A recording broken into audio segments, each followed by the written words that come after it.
Eu agradeço ele para concordar dessa palestra para nós. Obrigado, Tomaso, e obrigado a todos pela participação. O professor Tomaso recebeu seu doutorado do Instituto de Estudos Avançados na Itália, CISA, em Trieste. Depois ele trabalhou como pesquisador convidado, visitante no Instituto de Max Planck em Dresden, Alemanha, e foi um pós-doutor no Instituto Max Planck em Munique. Esta posição foi compartilhada com o Instituto Q-STAR em Florença. E desde 2015, Tommaso entrou como membro efetivo da Universidade em Natal, da UFRN. Ele trabalha com sistemas com átomos frios e sistemas com interação de alto alcance, principalmente modelados em átomos frios. E o projeto de pesquisa dele foi selecionado pelo Instituto Serrapilheira, então ele recebeu um auxílio do Instituto Serrapilheira, e ele também é um colaborador ativo do nosso instituto. Ele organizou vários eventos aqui, e também ele é um dos organizadores do colóquio conjunto do Instituto e do Departamento de Física aqui. Então, ele é praticamente uma pessoa de casa. Então, muito obrigado mais uma vez, Tomaso. Então, você pode começar a sua apresentação, mas antes eu quero lembrar para todo mundo para desligar os microfones e fazer as perguntas, inscrever para fazer perguntas no chat de Zoom. Então, muito obrigado mais uma vez. Tomaso. Primeiro, obrigado, Dimitri, obrigado. Vou primeiro compartilhar, depois falar um oi para todo mundo. Ok. Bom, primeiramente, eu queria agradecer, Dimitri, pelo convite. Obrigado, Dimitri. Queria dar falar um oi para todo mundo. Digamos, estou vendo aqui as imagens do professor Álvaro. Álvaro, boa tarde. Rodrigo, Eduardo, estou vendo aqui. Ouvi também Pasquale, fiquei surpreso. Depois de muito tempo, Pasquale, boa tarde, boa noite. Vejo também aqui os nomes. Agora não estou conseguindo mais ver outras pessoas, porque está numa modalidade de apresentação. Mas, bom, é um prazer ver vocês depois de muito tempo, principalmente durante esse período da pandemia, que estamos todos... Eu pelo menos, estou ficando trancado em casa, não estou saindo quase nunca. E eu acredito que essas oportunidades de apresentação, de encontros virtuais, sejam extremamente relevantes para poder manter o contato pessoal com outros colaboradores, digamos, científicos, no Brasil e também fora do Brasil. Então, é de fato um grande prazer e espero que tenha outras iniciativas semelhantes no próximo futuro. O título do meu seminário é Superfluidez e Quasicristais com Interações não locais. Tem então, 3 palavras-chave: superfluidez, quasicristal, ordem quasicristalina, interações não locais. E o trabalho que eu irei apresentar hoje está sendo desenvolvido, ainda não foi submetido, em colaboração com 2 pesquisadores, Fabio Cinti, da Universidade de Florença, na Itália, e Bruno Abreu, que foi também um pesquisador por 1 ou 2 meses durante o ano passado do Instituto Internacional de Física, e ele trabalhou basicamente no projeto que eu irei apresentar hoje. Então, o trabalho duro foi, de fato, feito por ele. Eu estou vendo, Bruno foi também um aluno de doutorado da Unicamp, então provavelmente o Eduardo deve ter conhecido ele ou tendo contato. Ótimo, vejo que você está confirmando. Infelizmente, estou vendo só poucas pessoas aqui na minha tela, mas tudo bem. Fique à vontade também para perguntar, ou durante o seminário, ou depois. Ok, então, digamos, o tópico central dessa apresentação está relacionado com o problema da cristalização em sistemas de matéria condensada e mais especificamente sistemas de átomos ultrafrios.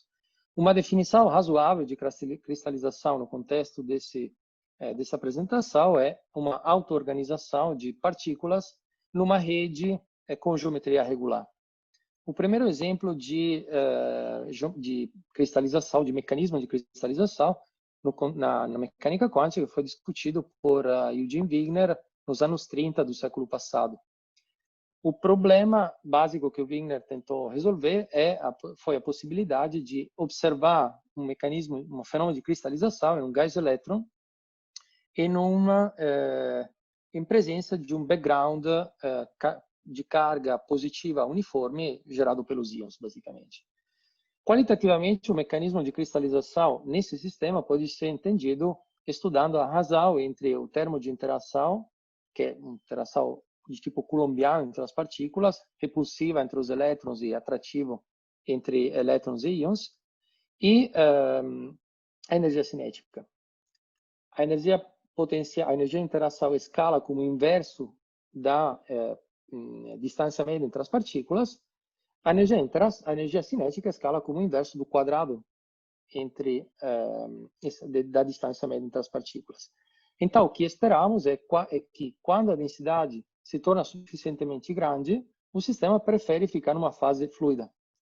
Por outro lado, na fase, digamos, no caso em que a densidade é muito pequena, ou seja, a distância entre as partículas é muito grande, o sistema prefere se encontrar numa fase de sólido de Wigner. Então, só para complementar algumas informações relacionadas com a parte mais introdutiva, introdutória da apresentação, digamos, esse problema da cristalização voltou a ser interessante, digamos, esse mecanismo, o estudo desse mecanismo, nos últimos 10, 15 anos, graças à possibilidade de realizar experimentos no contexto da física atômica molecular, mas também no contexto da física da matéria mole, a chamada soft matter, onde os parâmetros como, por exemplo, densidade, interações, até a forma das partículas, no caso da matéria mole, podem ser controladas com grande qualidade, ou com alto grau de controle. Por exemplo, um dos sistemas mais estudados por exemplo, as moléculas polares, os átomos magnéticos, átomos em cavidades, íons, ou sistemas que apresentam mecanismos como, por exemplo, a interação de tipo spin-órbita. Quero, de qualquer forma, mencionar uma grande diferença, uma diferença fundamental entre esses sistemas e o sistema do gás de elétron que apresenta a cristalização de Wigner, discutido pelo Wigner mesmo, muitas décadas atrás. E tem a ver com a forma de interação, ou com o scaling da interação, como a lei de potência, que geralmente é diferente da lei de potência da interação coulombiana.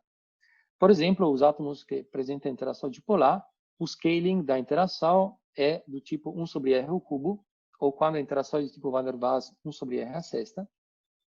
Então, o que acontece é que se a gente calcular a razão entre a energia de interação e a energia cinética, isso faz com que a fase de Wigner-Crista não seja mais favorecida quando a densidade é muito baixa, como acontece no gás de elétrons, mas pelo contrário, quando a densidade é muito grande.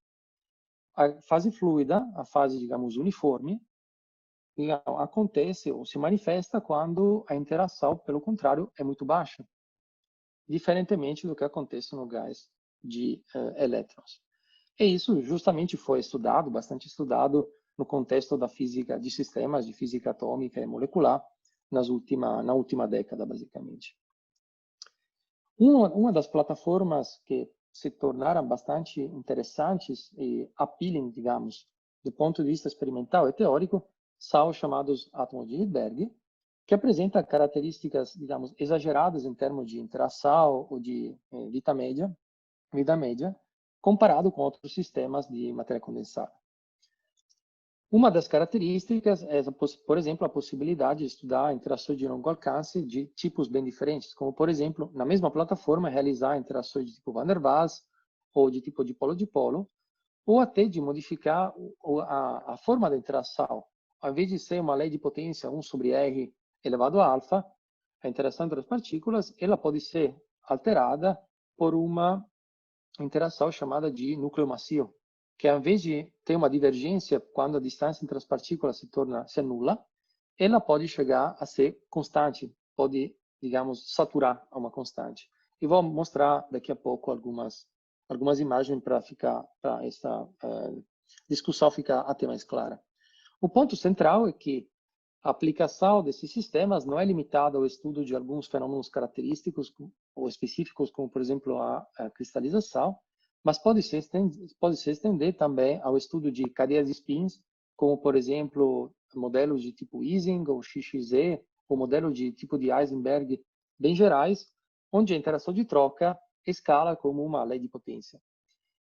As aplicações vão além até da matéria condensada, podem até alcançar a metrologia quântica ou até protocolos de informação quântica. O ponto que eu queria discutir hoje é a relação entre esse tipo de potencial microscópicos e a realização de fases mais exóticas, ou chamadas, nesse caso, fases de tipo quase cristalino. A gente sabe que na matéria condensada existe um teorema chamado teorema de restrição cristalográfica, que permite somente alguns tipos de ordens. Por exemplo, ordem tipo 2, 3, 4 ou 6 em 2 ou 3 dimensões. Ou seja, se, por exemplo, a gente considerar rotações de tipo de um ângulo de 2π dividido por 2, 3, 4 ou 6, a gente continua tendo o mesmo tipo de rede cristalina. Ou seja, o mesmo tipo de ordem. Por outro lado, simetrias de tipo diferente, como por exemplo de tipo 5 ou 6, ou até mais altas, são proibidas por esse teorema de restrição cristalográficas. Tudo mudou a partir da observação experimental, um trabalho muito duro feito por Dan Shechtman e colaboradores nos anos 80, que permitiu a observação de simetrias de tipo pentagonal, então simetria de tipo 5, e logo em seguida foi atribuído o nome de quase cristal de quase cristais para essas estruturas, e foi realizado que tem uma ligação muito grande, muito forte, entre essas estruturas que foram observadas experimentalmente e algumas estruturas geométricas estudadas pelos matemáticos algumas décadas atrás. O exemplo talvez mais famoso seja o caso do tiling de Penrose, mostrado aqui no slide, na parte inferior esquerda. Ainda não está disponível o PDF, Dimitri? Ainda não? Valdelino? Porque senão fica um pouco complicado. Eu mostro os slides, mas você não chegou aqui ainda. Você mandou para Valdelino, não? Isso, mandei para Valdelino. Dimitri, ainda a qualidade está péssima, está ruim? Não, às vezes dá para ver. Talvez se você não mexe no mouse, isso talvez ajude também, que com o tempo melhora. Tommaso, tente desligar a sua câmera para ver se melhora a qualidade. Tá.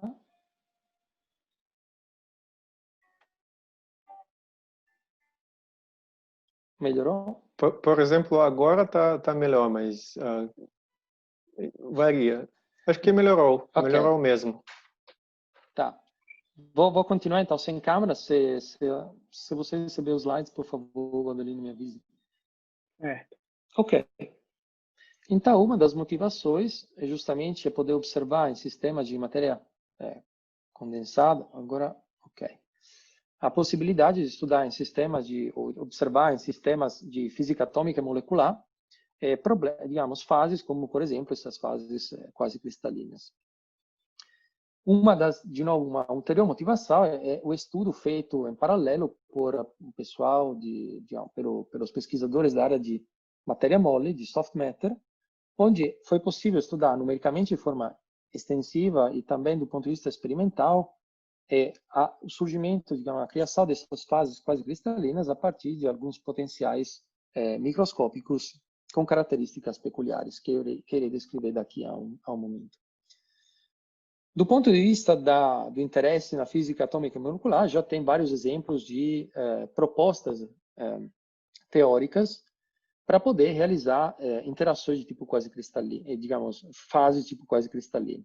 A mais simples talvez seja a proposta de poder usar átomos em redes ópticas que possuem uma simetria de tipo quase cristalino, como, por exemplo, os trabalhos realizados em Cambridge pelo pesquisador Ulrich Schneider em colaboradores, ou, por exemplo, a criação de mecanismos bastante complicados, na realidade, baseados em acoplamentos Raman entre os níveis de átomos alcalinos, realizados por alguns pesquisadores nos Estados Unidos, que estou mencionando aqui nesse slide.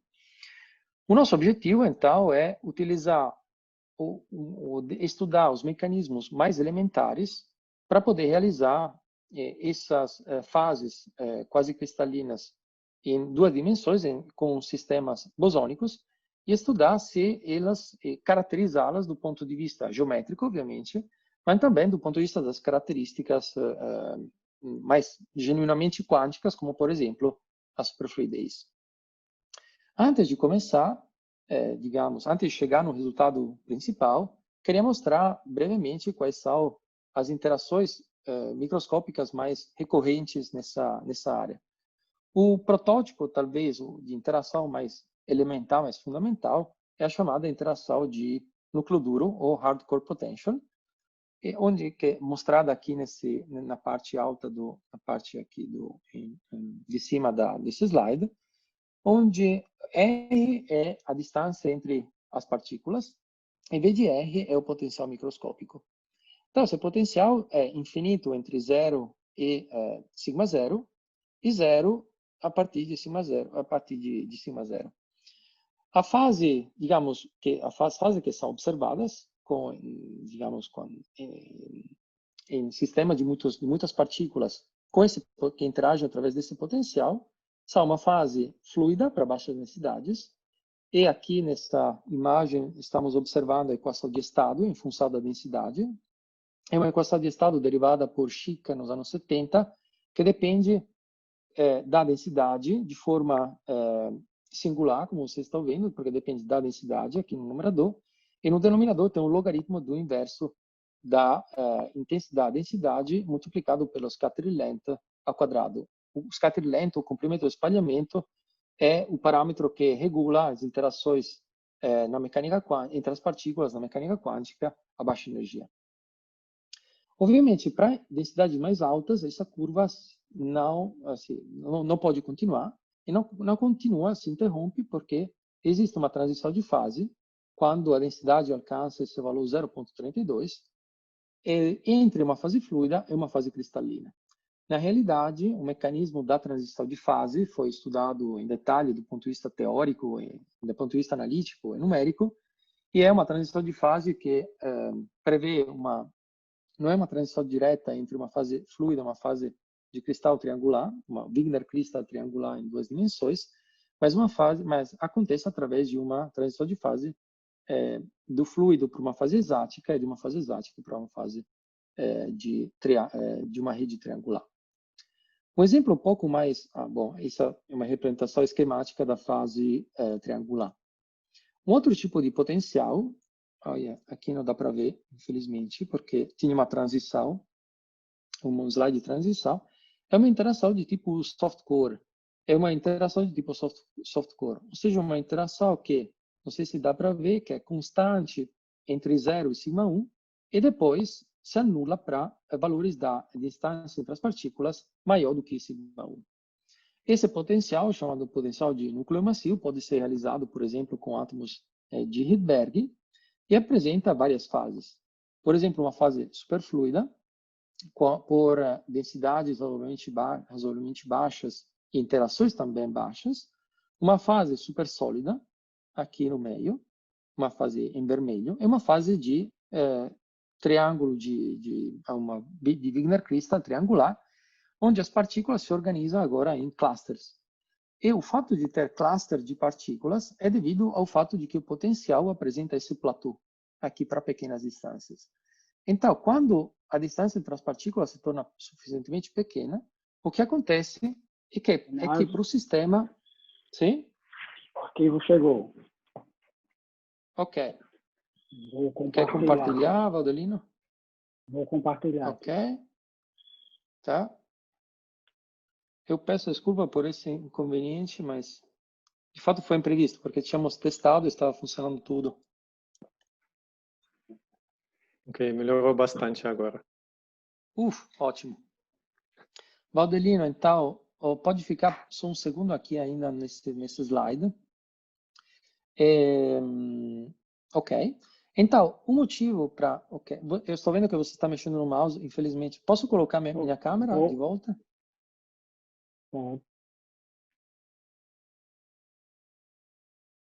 Ok, estão me vendo agora? Você me guia, Ok. tá? Tá bom. Então, o ponto central é que, digamos, a diferença fundamental entre esse tipo de interação de núcleo macio e interação de núcleo duro é que as partículas podem criar clusters. E podem criar clusters justamente porque a interação satura ou, digamos, se torna uma constante, existe um platô no potencial de interação microscópica que permite a clusterização entre as partículas. Acho que tem uma pergunta. Você pode responder depois da palestra. Então, normalmente a gente, Tá. a gente vai registrar essa pergunta e o Eduardo pode fazer no final da palestra. Mas só para...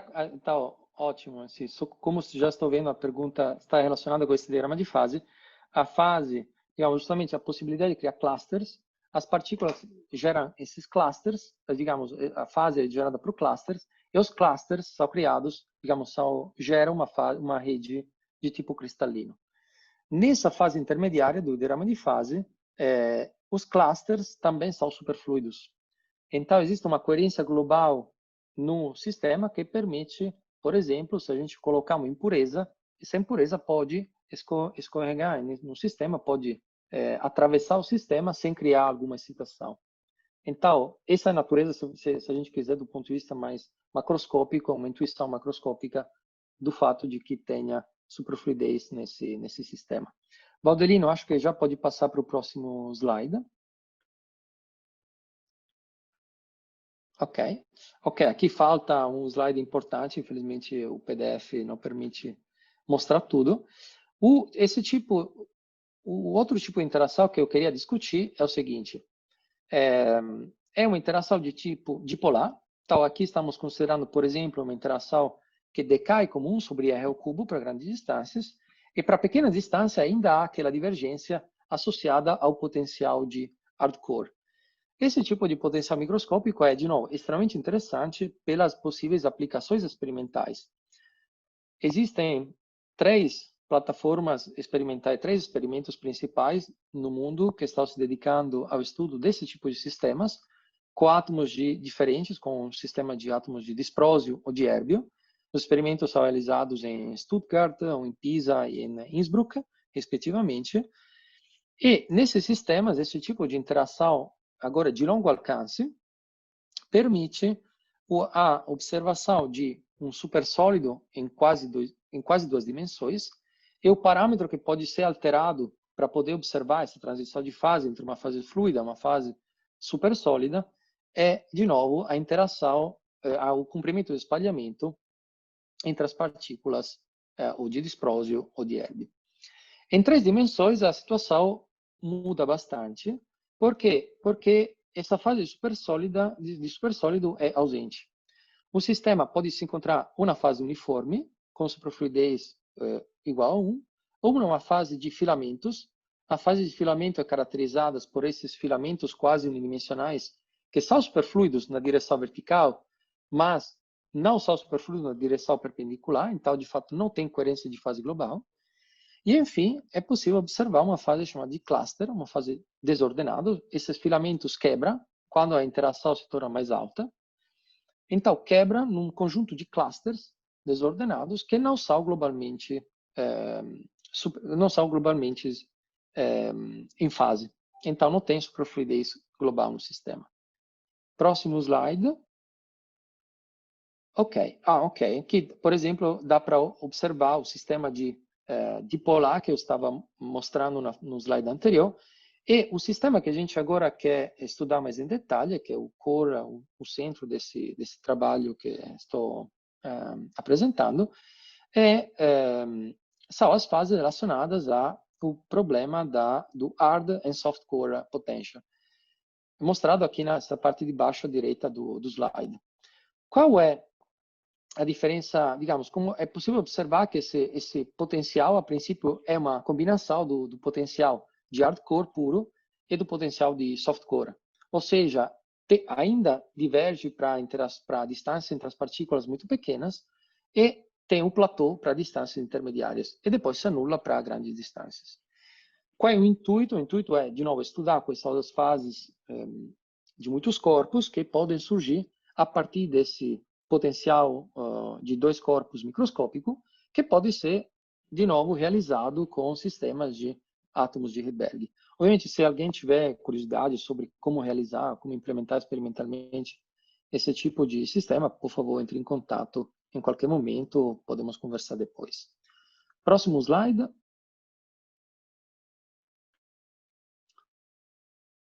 Ok. Do ponto de vista clássico, um sistema de partículas agora clássicas, distinguíveis, a temperatura finita foi o sujeito, digamos, de muitas investigações já a partir dos anos 2000. Eu estou mostrando aqui alguns resultados básicos, onde esses dois grupos do Maleixo Pelicano em 2003 e mais recentemente um grupo na Holanda e na Eslovênia estudaram.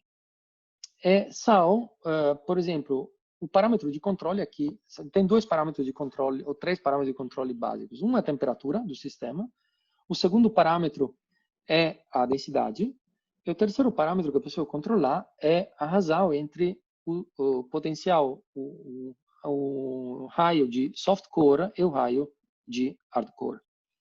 Então, alterando esses três parâmetros, é possível observar vários tipos de fases. A fase mais simples, de novo, é uma fase líquida. Aumentando a densidade, é possível observar uma fase cristalina, uma rede triangular. Para densidades intermediárias, é possível observar essa stripe phase com alguns wiggles. Então, não são, digamos, stripes bem ordenadas, bem alinhadas. São, digamos, stripes um pouco onduladas, que são chamadas na literatura a fase de labirinto. O ponto interessante é que aumentando ainda mais a densidade, é possível observar vários tipos de fases quase cristalinas. A ordem quase cristalina aqui depende das características microscópicas do potencial de interação. Então, alterando a razão entre o raio de soft core e de hard core, é possível observar vários tipos de quase cristais. Por exemplo, uma simetria octagonal, decagonal, dodecagonal ou até de ordem 18 ou 24. O parâmetro de ordem, nesse caso, é o chamado Bond Orientation Order, que irei definir no próximo slide. Mas o ponto interessante que a gente quer estudar com relação a esse tipo de sistema é se é possível generalizar essa picture para o caso quântico. Ou seja, quais são as fases many-body que podem surgir se a gente considerar um ensemble de bósons com temperaturas suficientemente baixas, a princípio até T igual a zero, e outra pergunta associada é se, de fato, essas fases apresentam algumas características genuinamente quânticas, como, por exemplo, uma certa fração de superfluidez. Próximo slide. Então, a gente estudou sistematicamente esse sistema através de simulações numéricas de tipo Path-Integral Monte Carlo, e o que a gente observou é um conjunto de fases, que agora não está, o nome das fases não está aparecendo porque está escondida por essa parte esquerda do slide, mas o ponto é o estudo do diagrama de fase em função da densidade, que fica no eixo vertical, e a intensidade do potencial soft core, digamos, cuja a intensidade é proporcional a esse parâmetro epsilon. Então, a gente observa que, por exemplo, está fixando a interação para epsilon igual a 8, o que a gente vê é que, alterando a densidade, ou aumentando a densidade, passamos por um conjunto de fases fluida, ou superfluida, nesse caso, uma fase de rede triangular, essa fase verde, uma fase de stripe, nessa fase amarela, uma região de labirinto, uma região de rede hexagonal, enfim, uma fase de coexistência de fase, que é essa fase cinza, e uma fase verde, que é, de novo, uma fase de rede triangular. O ponto interessante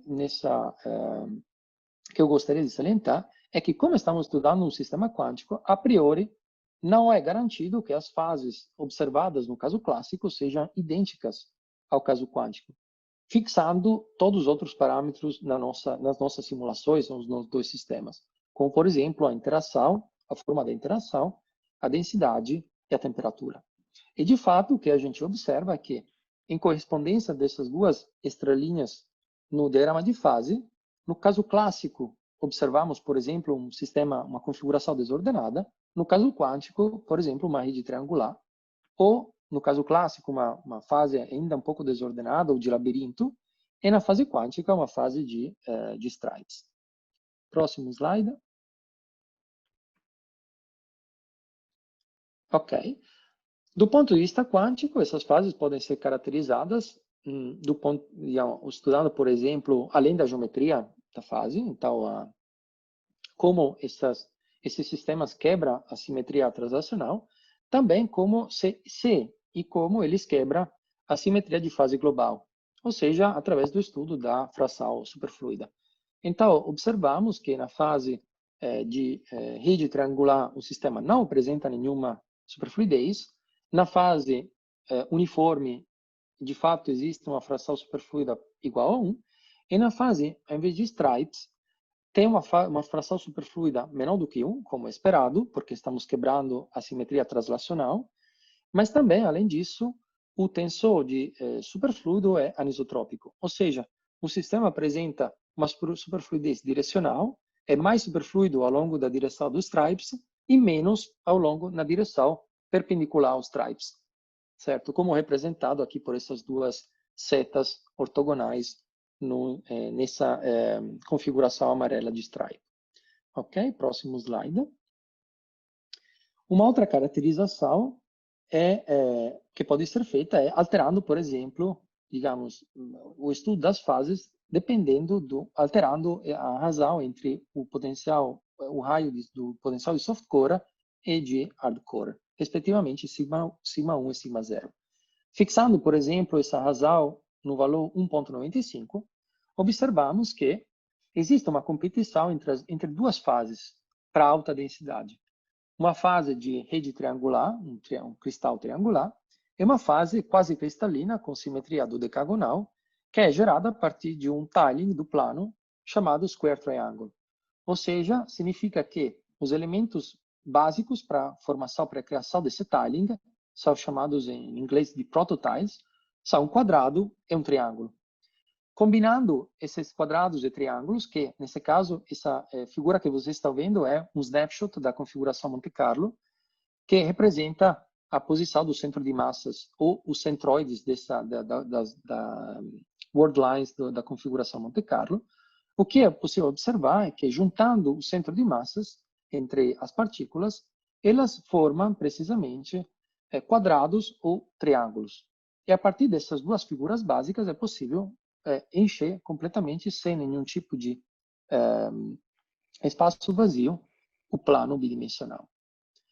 Agora, do ponto de vista quantitativo, para determinar ou definir, próximo slide, para definir a existência ou a estabilidade dessa fase quase cristalina, podemos estudar, por exemplo, um parâmetro de ordem, que é chamado de Bond Orientation Order, que é o mesmo parâmetro de ordem, para quem trabalha, por exemplo, com fases exáticas, que é definido justamente naquele contexto, mas generalizado. A ordem que define a característica geométrica, o pattern, na nossa configuração é definido por esse parâmetro M, aqui nesse valor médio do KM, que define, de fato, se M igual a 6 se trata de uma fase triangular tradicional. No nosso caso, o parâmetro de ordem característico é M igual a 6, é definido por M igual a 6 ou M igual a 12. Ou seja, estamos comparando a fase com simetria triangular, um triangular cristal tradicional, com esse quase cristal com simetria dodecagonal. Então, observamos que, estudando, por exemplo, a energia em função da densidade, digamos, inicializando as nossas simulações com essas duas configurações de rede triangular ou de square triangular tiling, observamos que, aumentando a densidade, o sistema prefere ficar na fase de quase cristal do decagonal. Isso pode ser monitorado, de novo, estudando a energia ou parâmetro de ordem quase cristalino. E tudo isso pode ser explicado também do ponto de vista com argumentos clássicos através da competição entre a energia potencial e a energia cinética. Mas é preciso também mencionar ou salientar que esse mesmo mecanismo que gera essa fase quase cristalina nesse sistema em específico é um pouco diferente do mecanismo que gera fases exóticas no contexto das fases de sistemas que possuem interação de núcleo massivo. Ok? Então, acho que com isso... Tem um último slide, Valdelino, por favor. Ok. Em conclusão, aqui, obviamente, foi muito rápido e digamos, mencionei os resultados principais que obtivemos através de estudos analíticos, mas principalmente numéricos, desse tipo de sistema, de um ensemble de bósons a baixa temperatura, que interagem através de interações ou de núcleo macio ou de núcleo duro, ou através de uma combinação das duas, núcleo duro e macio, que permite gerar, por exemplo, do ponto de vista que permite gerar no ground state, no estado fundamental, fases que possuem simetrias diferentes, como, por exemplo, uma rede triangular, uma rede de stripe, um conjunto de stripes superfluidas, ou até fases quase cristalinas com ordem dodecagonal. Obviamente, a perspectiva é, obviamente, primeiro finalizar esse tipo de estudo nesse contexto, mas generalizar de forma sistemática e caracterizar de forma sistemática as fases de muitos corpos que podem surgir a partir de potenciais não locais de formas diferentes. Com o intuito, obviamente, de também ter uma ligação com plataformas experimentais disponíveis no momento e talvez no próximo futuro fazer com que esses estudos possam servir como plataformas para realizar também aplicações no contexto da tecnologia quântica. Então, com isso, quero pedir desculpa pelas dificuldades técnicas e agradecer vocês pela atenção. Obrigado. E muito obrigado, Tomás. Eu também lamento muito esses problemas e acho que não é sua culpa, então desculpe para o que tenha acontecido. Acho que a gente tem uma pergunta registrada do Eduardo. Eduardo, você quer fazer essa pergunta agora? Você pode ligar o microfone e fazer a pergunta, por favor. Sim, em parte o Tomás já respondeu a minha pergunta lá atrás, mas, bom, eu tenho uma outra parte que ele não respondeu e eu tenho outras perguntas. É que não ficou claro lá atrás, Tomás, o que era teórico e o que era experimental. Em particular, aquele diagrama de fases, não ficou claro para mim se ele era teórico ou experimental. E, na verdade, de maneira geral, eu, às vezes, ficava em dúvida se o resultado que você estava dando era teórico ou experimental. Se você puder esclarecer. Então, digamos, com certeza. Então, o ponto, ok, com relação àquela pergunta do supersólido, eu acho que a gente já tinha mais ou menos esclarecido durante a apresentação. Mas posso também mencionar outros detalhes. Com relação a o que é experimental, o que é teórico, nessa apresentação me foquei principalmente nos resultados numéricos, se você quiser. Ou seja, o output das simulações, que são simulações hoje tipo Minfield, em alguns casos mais simples, mas já para potenciais mais complexos, como, por exemplo, esse potencial de núcleo duro e macio, interações, digamos, abordagem tipo Minfield, de fato não são disponíveis, ou são, de fato, podem ser úteis só para a descrição de uma fase superfluida. Então, geralmente, o argumento é: temos à disposição ferramentas como, por exemplo, simulações Monte Carlo em 2, 3 dimensões, ou em uma dimensão. Também tem vários estudos com DMRG que são disponíveis. Obviamente, não é esperado que no estado fundamental você possa observar uma quebra tão facilmente, uma quebra da simetria translacional em uma dimensão. Mas em 2 dimensões ou 3 dimensões, isso é possível. E o que a gente observa é a criação dessas fases mais exóticas.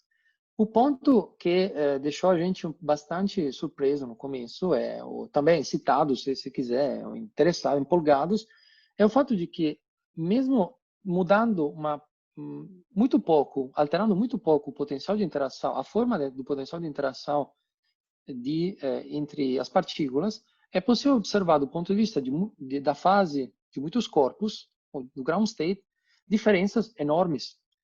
Geralmente, no contexto da física da matéria condensada, o protótipo das interações são interações de tipo longo alcance, 1 sobre R elevado a alfa, certo? Mas eu já, naquele caso, mostrei ou justifiquei no começo que tem situações extremamente diferentes, ou seja, o output desses estudos, dependendo do potencial microscópico, da forma do potencial microscópico, da lei de potência, são exatamente, podem ser até opostos. Por exemplo, no caso do cristal de Wigner eletrônico, que é um exemplo estudado durante os últimos 90 anos, certo? Aquele caso é radicalmente diferente do que pode ser realizado com potencial do tipo 1 sobre R, 1 sobre R ao cubo, ou seja, um potencial de tipo dipolar. Justamente porque o scaling da energia de interação, da escala característica da energia de interação e da energia cinética são opostos. Agora a questão é, na realidade, do ponto de vista experimental, e os experimentos nesse momento são só uma motivação, mas também tem várias realizações experimentais que eu não mencionei, permitem também realizar outros tipos de potenciais microscópicos. Por isso eu estava falando de uns zoológicos de potenciais não locais. E geralmente são, por exemplo, do ponto de vista da física estatística, esses potenciais de tipo núcleo macio, etc., caem todo no mesmo tipo de grupo, que são potenciais, no final das contas, locais. Se você estudar as fases para densidades baixas, densidades pequenas, o que acontece é que todas as características many-body dessas fases podem ser descritas a partir de um único parâmetro na mecânica quântica, que é o comprimento e o espalhamento. Então, essa classe de potenciais, no final das contas, aparentemente, de forma trivial, recai na mesma classe quando você quiser estudar eles para densidades baixas. Mas quando você aumentar a densidade, essa aproximação do comprimento e espalhamento não vale mais. Você pode ter uma sequência de transições de fases e uma sequência de fases que são extremamente diferentes uma da outra.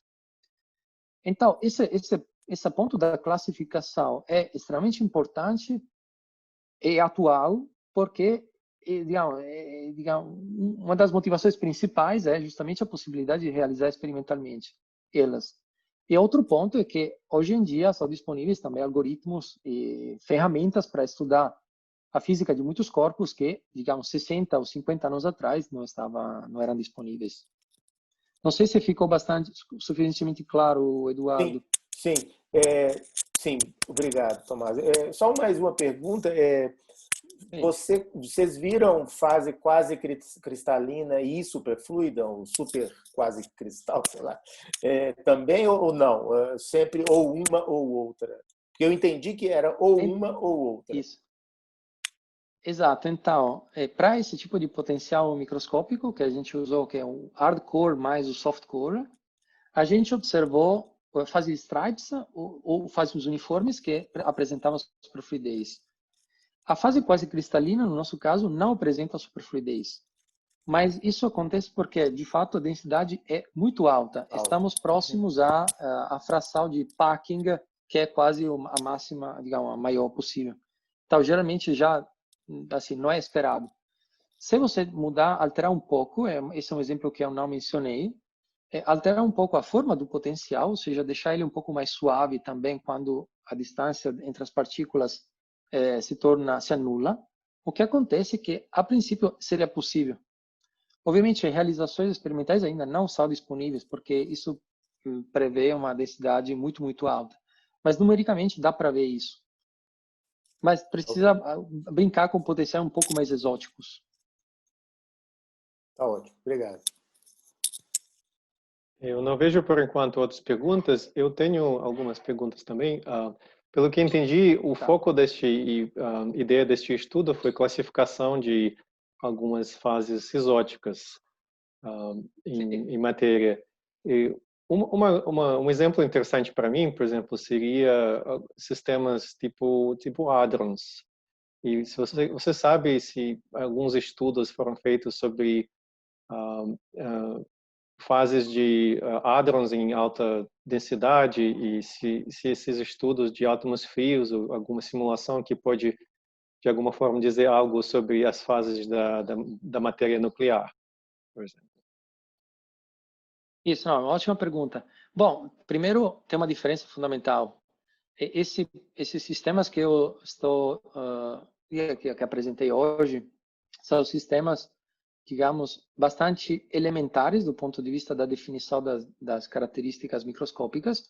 Você tem um conjunto de partículas, tem uma aproximação de potencial de interação, que no caso relativístico, isso não é possível fazer. No caso relativístico, você precisa de um mediador da força. Então, geralmente você tem interações sempre locais e tem, obviamente, geralmente bósons de Gauge que media a interação entre as partículas. Então, você já deveria introduzir outros graus de complexidade nesses sistemas. É possível, a princípio, tem já bastante estudos de realização de teoria de Gauge em sistemas por exemplo, de átomos ultrafrios. Mas, de novo, os ingredientes são bastante diferentes. E, geralmente, o pessoal tem, assim, para simplificar o máximo possível o problema, porque também, do ponto de vista numérico, é bem complexo, é um problema bem complicado. Geralmente, estuda esses problemas em redes. Então, colocam partículas em potenciais periódicos, adicionam graus de liberdade internos, então, nesses modelos, que simulam o efeito dessa interação de Gauge. Mas, digamos, é preciso, para você estudar esse tipo de fases, se você quiser, de sistema de alta energia, é preciso introduzir vários outros ingredientes. Se você, por outro lado, está pensando, e não sei, você talvez possa confirmar, Dimitri, aquelas, digamos, naquela direção de pesquisa, por exemplo, do Carlos Sá de Mello, que é um dos pesquisadores que de vez em quando visita o Instituto, e ele fala de possibilidade de mapear o diagrama de fase, por exemplo, a matéria nuclear, com sistemas fermiônicos, em sistemas fermiônicos ultrafrios. Aquela é uma outra ideia. Geralmente, aquela de fato é como posso dizer, você está tentando mapear algumas características mais, como posso dizer, globais do sistema, o que significa, talvez tenha uma semelhança, mas tenha alguma similaridade. Mas no final das contas são sistemas muito diferentes. As escalas de energia, o tipo de interação também é bastante diferente.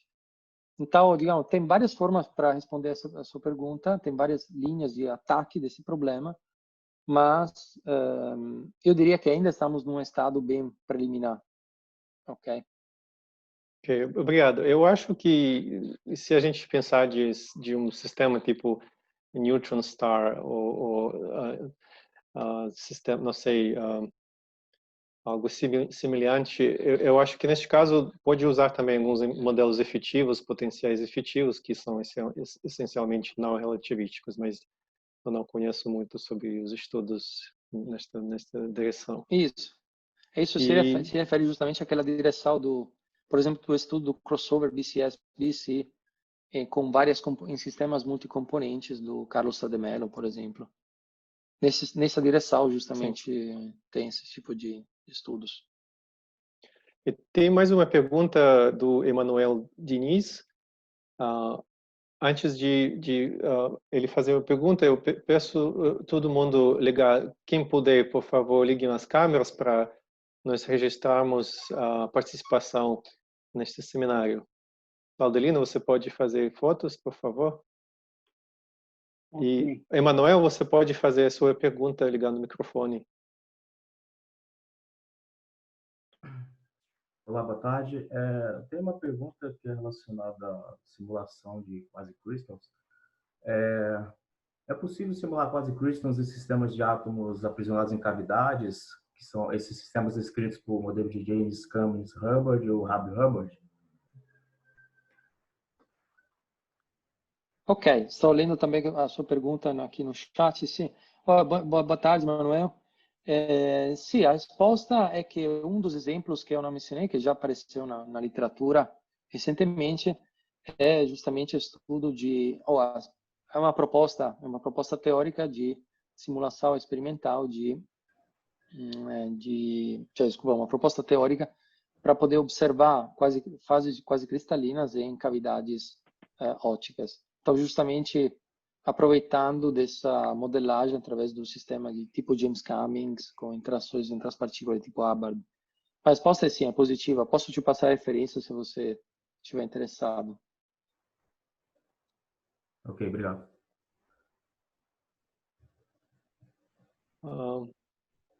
O Álvaro, por favor, acho que o Álvaro tem uma pergunta. Álvaro, por favor, ligue o microfone. É bem simples. Os experimentos de átomos frios realmente conseguem simular esse gélium? O que é o gélium nesses átomos frios? Isso. Você estava pensando, talvez, Álvaro, mesmo no modelo protótipo do Wigner, basicamente, que eu estava discutindo no começo. Eu fiquei curioso você se referir bastante a essas transições de Wigner, cristalização de Wigner. Isso. Cristalização de Wigner, o ingrediente básico é o gélium, né? Isso. Isso. E se você reproduzir na natureza esse gélium? E você observar na natureza? Mas, então, a resposta, a princípio, é positiva. Digamos, é possível. Não foi realizado, digamos, parcialmente, Álvaro, digamos, quero dizer, o modelo de gélio original, não, porque as condições, de fato, são bastante extremas. E ainda não estão disponíveis os ingredientes para realizar justamente aquele modelo. Mas existem outros tipos de modelo, por exemplo, com sistemas bipolares, onde é observado uma transição de uma fase fluida para uma fase digamos que quebra a simetria transacional. E no caso, eles observam, por exemplo, uma fase super sólida, uma fase de cristal de Wigner. Então, aparentemente, a resposta é sim. Qual é o problema? O ponto, digamos, a questão básica é que justamente qual é o preço que você está pagando? O preço é que você talvez possa observar essas fases em um intervalo de parâmetros radicalmente diferente do que você esperaria no caso do sistema de elétrons. Então, do ponto de vista qualitativo, a física que você está simulando é muito semelhante, do ponto de vista macroscópico. Mas do ponto de vista microscópico, os ingredientes são muito diferentes. Então, as escalas de energia, a escala de interação, de densidade, são radicalmente diferentes. Aqui estamos falando de sistemas que possuem da ordem de 10 a 20 átomos por centímetro cúbico. Então, é muito pouco. É uma escala de densidade baixíssimas. As interações também têm uma escala totalmente diferente. Para ter uma ideia sobre isso, eu tinha mostrado brevemente, ou talvez com uma qualidade da imagem muito ruim, as propriedades desses átomos de Rydberg. O que você pode mostrar é que, se você usar como referência a interação coulombiana entre, por exemplo, dois elétrons, digamos, uma distância r, e aquela sua escala característica de energia, se você usar, no lugar de dois elétrons, dois átomos de Rydberg, você já perde 4 ou 5 ordem de grandeza de magnitude na intensidade de interação. Se você usar átomos, por exemplo, átomos alcalinos da primeira coluna da tabela periódica, no estado fundamental, as interações microscópicas, geralmente tipo Hubbard, de contato que são estudados na física de átomos ultrafrios, tem uma intensidade que é 12 ou 13 ordens de grandeza menor do que você teria com sistemas eletrônicos. Então, de fato, nesse contexto, a gente fala de simulação quântica porque estamos tentando simular qualitativamente o mesmo tipo de fases, mas, do ponto de vista microscópico, estamos falando de sistemas radicalmente diferentes. Mas qual é Não sei se respondi. Parcialmente, porque a minha dúvida é o que é considerado o background uniforme de carga aí nessa história. Nesse caso, átomos, né? Mas onde é que está esse fundo uniforme de carga para fazer o Gélion se realizar? Isso. Bom, a princípio, no Gélion, você também precisaria de interações com sinais opostos.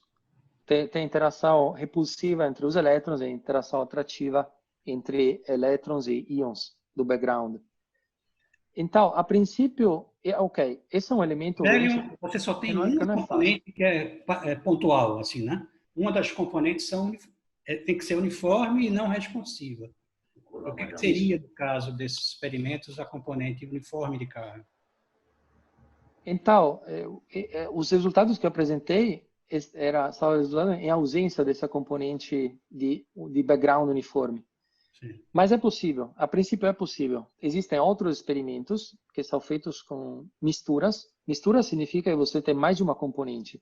Tem uma componente, por exemplo, que apresenta interação de contato e uma outra componente que apresenta interações de longo alcance.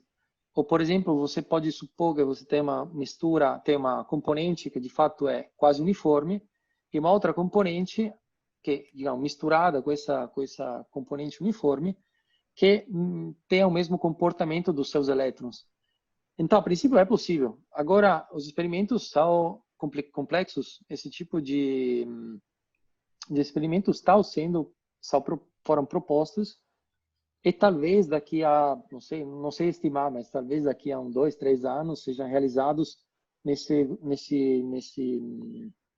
laboratórios, por exemplo, de Innsbruck. Eu sei que estão indo naquela direção de realizar misturas. Então, quem sabe, talvez seja possível realizar, digamos, criar as condições semelhantes a esse gélio, esse modelo do gélio. Mas, assim, de qualquer forma, as interações não seriam colombianas, seriam interações dipolares, naquele caso. Uhum. O Valdelino confirmou que ele conseguiu fazer imagens, então, se precisam, podem desligar as câmeras. Temos mais uma pergunta do Emanuel N. Por favor, Emanuel, você pode ligar o microfone. Tomaso, boa tarde, tudo bem? Boa tarde, Emanuel. Eu provavelmente perdi na sua apresentação, mas você leva em conta a dimensionalidade nos seus modelos e nos seus cálculos? Assim, faz diferença se eu estou em 3D, se eu estou em 2D, se eu estou em 1D, ou se o sistema é homogêneo? Você pode comentar um pouco? E se você não leva em conta, você espera mudanças, especialmente para sistemas, por exemplo, bidimensionais? Sim, com certeza. Então, obrigado pela pergunta, Manuel. É um prazer ver você também depois de muito tempo. Sim, a dimensionalidade, obviamente, é sempre um ingrediente crucial. É sempre um ingrediente crucial. Já passando, por exemplo, de 1D para 2D, a física muda radicalmente. Em 2D também varia entre temperatura zero e temperatura finita. E no caso de sistemas, por exemplo, que a gente gosta, você gostamos muito, que são sistemas com interações dipolares, entre 2D e 3D também muda bastante. Por exemplo, é possível mostrar que a interação dipolar pura, 1 sobre R ao cubo, em 2 dimensões não apresenta supersolididade, uma fase supersólida. Mas se você, por exemplo, estudar um sistema quase 2D, graças ao fato que existe essa pequena componente anisotrópica na interação dipolar, é possível estabilizar uma fase supersólida. Então, a dimensionalidade é sempre crucial. O que a gente mostrou nesse trabalho que eu apresentei muito rapidamente sobre interações dipolares é que se você passar para 3 dimensões puras, você perde novamente essa fase supersólida. Uma outra pergunta importante é a questão do confinamento. Em sistemas de matéria condensada, geralmente você considera sistemas intrinsecamente infinitos, entre aspas, ou uniformes, em ausência de um potencial confinante externo.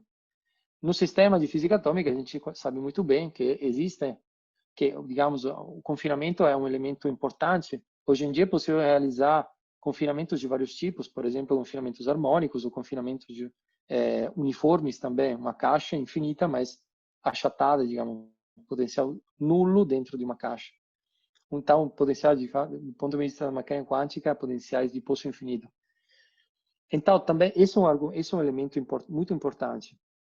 Então, a resposta é sim, a dimensionalidade conta muito, é importante. Obrigado, Tommaso. Então, obrigado a todo mundo pela participação, especialmente para Tommaso, para nos contar sobre os resultados dos seus estudos. Eu acho que, apesar de dificuldades técnicas, acho que a palestra passou muito bem. Então, muito obrigado. Obrigado, Dimitri. Boa Um tarde abraço a todos a todo mundo. Bom final de semana. Tchau, tchau. Obrigado, tchau, tchau.